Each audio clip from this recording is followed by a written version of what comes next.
E aí, nação tricolor, fala família Tricolaço FC.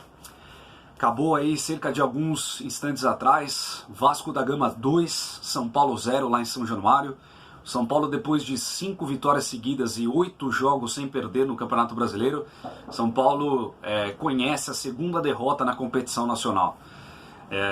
Primeira derrota depois do pós-Copa América, depois da Copa América. E fazia tempo que eu não vi o São Paulo bater tanta cabeça no jogo. Relembrou, né, aqueles jogos que a gente fez antes da Copa América, que o time não se acertava, que o time não tinha confiança, que o time não conseguia agredir o adversário. E hoje foi mais uma daquelas tardes realmente para a gente esquecer, né? Um time que tinha a oportunidade de colar mais ainda no líder Santos. A gente deixa essa possibilidade escapar pelas mãos de uma forma muito ruim. O São Paulo, no meu modo de entender, foi prejudicado sim. A gente foi garfado hoje pela arbitragem. Eu posso usar esse termo com muita naturalidade aqui. Eu não sou de passar pano quando o São Paulo é beneficiado. Eu venho e falo, foi o que aconteceu aí no pênalti contra o Ceará, realmente no estádio do Morumbi, né? Festa da estreia do Dani Alves, São Paulo vencendo por 1-0, aquele caldeirão maravilhoso no Morumbi, mas a gente tem que falar o que é realidade. Foi pênalti do Volpi, né? Naquela jogada lá contra o jogador do Ceará, e hoje eu não tenho como não falar também, a gente foi garfado em São Januário. Aquela expulsão do Raniel não existe, não tem como ele ser expulso, principalmente utilizando a ferramenta do VAR para validar uma definição. Uma coisa o Raniel foi imprudente, ele foi imprudente. Ele não poderia ter aberto a perna naquela altura, porque ele assume o risco de machucar o seu oponente. Então ele foi imprudente, isso é um fato. Agora, ele foi intencional para machucar o jogador? Não. Claramente não. Se você olha a imagem, a bola tá vindo, ele tá olhando a bola para dominar com a perna. Ele não consegue ver o jogador do Vasco se aproximar, e isso acaba acontecendo, o choque, a raspada do pé na cabeça do jogador do Vasco. Mas isso seria passível facilmente de um cartão amarelo, e a experiência e a rodagem que o Daronco tem credenciaria ele para fazer exatamente esse tipo de ação, que é o quê? No máximo, dar um cartão amarelo. E na jogada, na bola rolando, no cheiro da grama, como a gente costuma dizer, o Daronco não fez nada, ele não deu nada, nem cartão amarelo. E aí o Casagrande foi muito feliz na transmissão, ele falou e deixou muito claro. O VAR aciona, chama o Daronco para verificar o lance melhor, com mais detalhes, e durante 3 minutos você vê claramente o Daronco conversando, né, com a imagem ali, conversando com o pessoal do VAR. E a sensação que dá é que o cara do VAR, se eu não me engano é o Jean-Pierre o nome dele, o árbitro responsável pelo VAR, parece que ele estava tentando contra-argumentar e a favor da expulsão do Raniel. É isso que deixa a gente mais... É absolutamente bizarro isso. O árbitro tem que ter a garantia de que a definição central e final é dele. Não cabe ao VAR ficar contra-argumentando, mostrando, olha, mas veja aqui, veja acolá. Não. O que cabe ao VAR olha, teve um lance que eu acho que você poderia ver melhor, porque pelo ângulo que a gente tem, pode ser que seja passível de uma expulsão, mas você analisa. E aí ele dá a ferramenta para o Daronco olhar e ver o que ele quer fazer. É o Daronco que precisa falar. E não ele ficar contra-argumentando, porque isso abre margem para N interpretações. Aí a gente pode pensar diversas coisas, dentre elas que o cara do VAR tá ali para realmente prejudicar o São Paulo. Tem muitas coisas que você pode pensar a respeito disso. Então, o problema maior, muita gente vem reclamando, o VAR. O problema não é o VAR, gente. O problema não é a ferramenta. Essa ferramenta veio para contribuir para acabar com injustiças no futebol. O nosso problema central é que a nossa arbitragem é ridícula. Os nossos árbitros são bizarros. Eles são incapazes de conseguir definir uma jogada sem precisar de uma muleta. O VAR no Brasil está virando uma muleta. E os caras que estão lá no VAR são tão piores, são iguais ou piores do que os que estão lá no gramado. Eles são tão ou mais inseguros e incapazes do que os que estão lá no campo. E aí esse tipo de coisa acontece.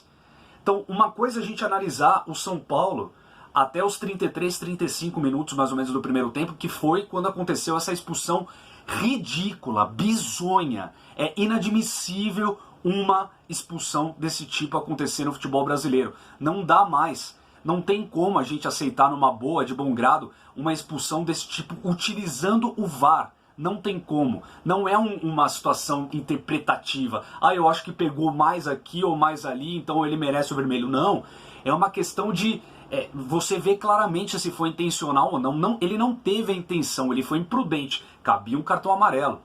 Agora, a expulsão e depois de praticamente uma negociação, parece que estava acontecendo ali, do cara do VAR, desse Jean-Pierre, junto com o Daronco, que não teve peito para assumir o que ele fez dentro do campo, que ele não tinha marcado nem cartão amarelo, ele não tinha dado nem cartão amarelo. E aí, durante 3 minutos, ele vai e é convencido, parece, a dar o cartão vermelho. É inadmissível isso não pode acontecer. Então, uma coisa é isso, outra coisa é o futebol que o São Paulo jogou, pelo menos até os 35 minutos do primeiro tempo, enquanto estava equivalente, né? Enquanto estava 11 contra 11. O São Paulo jogou muito mal. Fazia muito tempo que a gente não via o time do São Paulo jogar tão disperso. Parece que o time não conseguia se encaixar para construir jogadas. O São Paulo não agredia o Vasco. O São Paulo não criava nenhuma situação de perigo. O primeiro chute do São Paulo foi dado aos 44 do primeiro tempo. Isso é muito pouco para um time que está querendo ser campeão brasileiro. Não tem como a gente aceitar isso achando que é normal. Não é normal. O Vasco da Gama é o Vasco da Gama, é um time grande, etc e tal, só que o Vasco tá nessa recuperação, tá no momento melhor do que estava e tudo mais. Mas, gente, não dá pra gente comparar. Parte técnica, a gente tem jogadores muito melhores que eles, a gente tem um elenco muito mais farto que eles, a gente tá numa posição e numa crescente no campeonato muito melhor que a deles, a gente tá postulando o título. Não tem como a gente ficar quase 45 minutos sem dar um chute a gol. Isso não existe, não pode, não tem como a gente aceitar isso. Então, uma coisa é o futebol de São Paulo jogado até lá, e outra coisa é a partir desse momento crucial, é um momento fatídico, bizarro, você pode utilizar o adjetivo negativo que você quiser, porque não tem como a gente aceitar isso. O São Paulo foi garfado em São Januário, isso não existe, não tem como um juiz, aliás, tem como, a gente está vendo, né? Tem como no futebol brasileiro o juiz dar uma falta, não dar cartão amarelo, ser acionado e ser negociado, ficar ali numa negociação, ser convencido praticamente a dar um cartão vermelho, depois da imagem mostrar claramente que ele não teve a intenção, ele foi imprudente, é diferente, as coisas não são iguais. Uma coisa é a imprudência, outra coisa é a intenção. Ele não teve a intenção de machucar o jogador. Então isso ficou muito claro, qualquer um falou que ele exagerou na expulsão. E muito me admira um árbitro com tanta rodagem como o Daronco dar um vermelho baseado numa imagem onde ele teve o tempo normal e depois o slow motion. É inadmissível, a gente não pode aceitar isso. Então o São Paulo foi muito prejudicado, mas uma coisa não apaga a outra. O São Paulo já vinha jogando mal, o Vasco foi merecedor da vitória, sim. Eu acho que mesmo se a gente tivesse 11 contra 11, o São Paulo não conseguiria sair com 3 pontos com a vitória, porque não jogou para merecer a vitória. E o segundo tempo ficou muito claro, o Pofechô, né, o Luxemburgo, realmente está conseguindo fazer o Vasco voltar aos trilhos de uma certa maneira ali, saindo da zona da confusão, como eles falam, né, e teve a mudança que ele fez foi providencial, foi primordial para o Vasco conseguir o segundo gol depois com o Felipe Bastos. Se vocês repararem na jogada, o lançamento acontece ali pelo lado direito, o Arboleda estava marcando ali, fica um buraco na zaga do São Paulo, como que ninguém viu isso? Tanto que a bola cai exatamente ali, o Felipe Bastos penetra naquela região da grande área e bate ali sem ninguém marcar, sem chance nenhuma de defesa para o Thiago Volpi.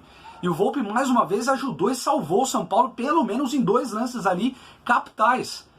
Então, gente, o São Paulo não jogou bem, me fez lembrar o São Paulo daquele momento lá atrás, antes da parada para a Copa América, que era um time disperso, um time sem foco, um time sem estratégia, um time, uma baderna tática. Me fez lembrar muito esse time. E aí, Antony, mais uma vez, foi um dos principais jogadores ali do setor ofensivo, sai machucado. Eu confesso para vocês que eu não vi a gravidade, não li a respeito disso ainda, tomara que não tenha sido nada que aconteceu com ele, mas sai Antony, entra Vitor Bueno, né, que estava confiante depois, né, do gol que ele fez no jogo passado, etc e tal. Não surtiu muito efeito, o São Paulo já estava totalmente nas cordas, né? Um time totalmente sem concentração. Depois dessa expulsão do Raniel, o time que já não vinha bem, aí perdeu foco total. Nem com o Daniel Alves ali a gente conseguiu retomar ali a concentração para tentar criar jogadas, tentar agredir de alguma maneira, tentar chutar gol. O São Paulo não chutava gol, era impressionante, não sei o que acontecia. E aí, no final do jogo, o Lisieiro, mais uma vez, pede para sair. Aí eu não sei se é cansaço, eu não sei se é falta de comprometimento, de vontade de ficar até o final e ajudar os companheiros. Eu não sei. Eu só rezo para que não seja nada em termos de lesão. Porque se, de novo, o Lisieiro sentiu alguma coisa... Gente, aqui eu já deixo a minha opinião externada para vocês... Tem que vender esse cara. Se ele sentiu qualquer tipo de lesão, se ele sentiu uma dorzinha no mindinho do dedo do pé, ele tem que ser negociado. Não tem como a gente continuar com um cara que não aguenta 90 minutos, 2 jogos seguidos. Não tem condição. Não dá. Então se ele, eu não sei, repito aqui, eu não sei o que ele sentiu. Mas se ele sentiu qualquer lesão que seja, esse cara tem que ser amanhã já colocado, assim, sabe aquelas fotos de procurado? Só que tem que ser ao contrário, tem que ser vende-se. Alguma coisa nessa linha, porque esse cara não pode mais vestir a camisa do São Paulo, não tem como, o custo-benefício é ridículo se ele sentiu, repito, se ele sentiu alguma lesão. Se ele estava cansado, enfim, se foi uma estratégia do Cuca, a gente não sabe. Até onde eu vi, ele pediu para sair, ele pediu para ser substituído. Então fica aqui já a minha posição. Se ele realmente pediu por lesão, esse cara não pode mais vestir a camisa do São Paulo, porque a gente está gastando dinheiro com um cara que é bichado.